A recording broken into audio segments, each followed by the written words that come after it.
There's a concept in Montessori called sensitive periods, windows of time when children are biologically primed to absorb certain skills.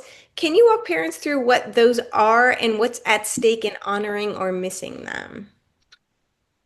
Well, what's at stake is that it's much harder for a child to learn something when they're out of the sensitive period. So I'll give you an example that's biological.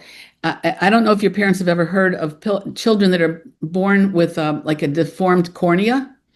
And so they can't really see well because of it. And sometime, what used to happen is sometime later in life, they might get a cornea transplant. So now they can see.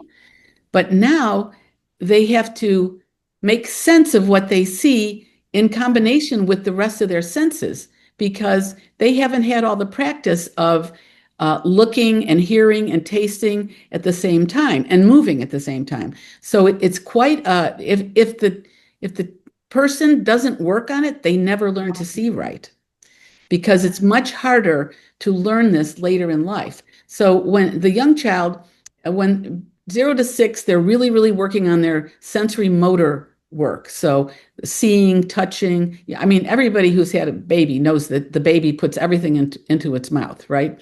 And it's exploring the world.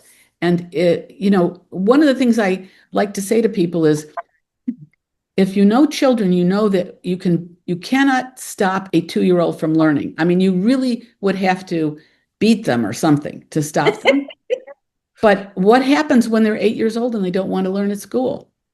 It's because they're not getting the appropriate environment. They're not getting the learning the way that they need.